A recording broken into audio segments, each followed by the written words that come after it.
ये रोबोट मानव जाति के रक्त से संपन्न किया गया था। रक्त उसकी नसों में प्रवाहित होने लगा और बहुत तेजी से पूरे शरीर में फैल गया, यहाँ तक कि उसकी छाती की गुहा तक पहुंच गया। इस समय ठंडा सफेद स्टील पारदर्शी होने लगा। पारंपरिक रोबोटों से अलग ये रोबोट मानव रक्त को ऊर्जा के रूप में उपयोग करता है, इसलिए इसमें मानवीय भावनाएं भी होंगी। जल्द ही रोबोट पूरी तरह से ठीक हो जाएगा और सीधे खड़ा हो सकेगा। इसे और अधिक इंसान जैसा बनाने के लिए वैज्ञानिकों ने एक मानव मस्तिष्क निकाला और उसे रोबोट के मस्तिष्क कक्ष में स्थापित कर दिया। मस्तिष्क द्वार के बंद होते ही ये प्रयोग आधा सफल हो गया। इसके बाद रोबोट को ऑक्सीजन टैंक में रखा गया और आगे की इंक्यूबेशन प्रक्रिया के लिए प्रतीक्षा की गई। जल्द ही रोबोट एक शिशु की तरह उसमें लिपट गया। इस समय परिवर्तन ने एक महत्वपूर्ण चरण में प्रवेश किया। हम केवल इतना देख सकते थे कि एंटीबॉडी का हीमोग्लोबिन भीतर विकसित हुआ और शरीर के सभी हिस्सों को आपस में जोड़ने लगा। जब मस्तिष्क पूरी तरह जुड़ जाता है तो उसमें मनुष्यों जैसी स्वतंत्र सोच उत्पन्न हो जाती है। शीघ्र ही रोबोट के शरीर में बड़ा परिवर्तन हुआ।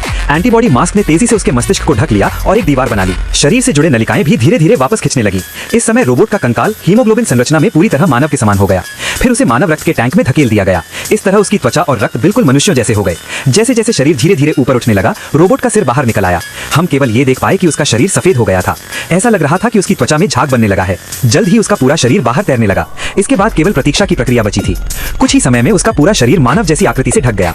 तभी वैज्ञानिक ने एक शल्य चाकू उठाया। सर्जरी के दौरान उसने उसके सिर पर मौजूद भ्रूण की ओर ध्यानपूर्वक इशारा किया और ऊपर से नीचे तक एक लंबा चीरा लगाया।